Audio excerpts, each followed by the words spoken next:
সঙ্গেই রয়েছেন আমাদের প্রতিনিধি একেবারে সরাসরি অয়ন। এটা তো খুব স্বাভাবিক, মানে সহকর্মীর মৃত্যু, দুঃখ সমবেদনা শ্রদ্ধা জ্ঞাপন করতে যখন আসছেন একজন অভিনেত্রী তথা বিজেপি প্রার্থী, সেখানে স্লোগান কেন উঠবে?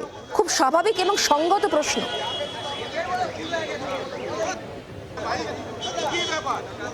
খুব স্বাভাবিক, খুব সঙ্গত প্রশ্ন। যে প্রশ্ন এখানকার মানুষ অথবা এখানে দাঁড়িয়ে থাকা টালিগঞ্জ বিধানসভা কেন্দ্রের তৃণমূল কংগ্রেসের প্রার্থী অরূপ বিশ্বাসের অনুগামীরা তুলেছেন, প্রশ্ন একেবারেই রেলিভেন্ট।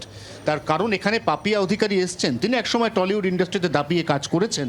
তিনি এই মুহূর্তে টালিগঞ্জ বিধানসভা কেন্দ্রের বিজেপির প্রার্থী, তিনি আসতেই পারেন। কিন্তু তার সঙ্গে যারা এলেন তারা এখানে এই বাড়ির সামনে দাঁড়িয়ে এই শোকাতুর পরিবেশের মধ্যে তারা বললেন ভারত মাতা কি জয়। সেটা এখানে স্থানীয় বাসিন্দাদের কাছে খুব শোভনীয় বা কাঙ্ক্ষিত মনে হয়নি। তারা প্রতিবাদ করেছেন, প্রতিবাদের পাল্টা প্রতিবাদ হয়েছে। কিছুক্ষণের জন্য বচসা এবং একটা উত্তপ্ত পরিস্থিতি তৈরি হয়েছিল, তবে সেই পরিস্থিতি খুব বেশি আর নেতিবাচক দিকে গড়ায়নি। তার কারণ সঙ্গে সঙ্গে পাপিয়া অধিকারী প্রায় নিজেই বেরিয়ে আসেন এবং তিনি বলেন যে এই ধরনের কোনো একটি যে স্লোগান, সেই স্লোগানটা আসলে সকাল থেকে তার সঙ্গে দলীয় অনুগামী তারা প্রচার পর্বে ছিলেন, তাই হয়তো তারা ভুল করে দিয়ে ফেলেছেন। অর্থাৎ নিঃসন্দেহে এখানে এই যে ভিডিও, এই ভিডিওটাকে কেন্দ্র করে একটা বিতর্কিত অধ্যায় তৈরি হয়েছে।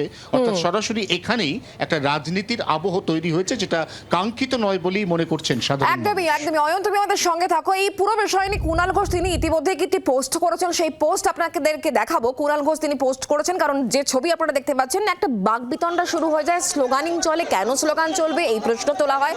এরপর কুণাল ঘোষ তিনি একটি পোস্ট করেছেন, সেই পোস্ট আপনাদেরকে দেখাবো। কারণ রাহুল বন্দ্যোপাধ্যায় তার মৃত্যু একাধিক যেমন প্রশ্ন তুলছে, তার পাশাপাশি যেভাবে রাজনীতি আবর্তিত হচ্ছে তা নিয়ে কুণাল ঘোষ তিনি প্রশ্ন করছেন।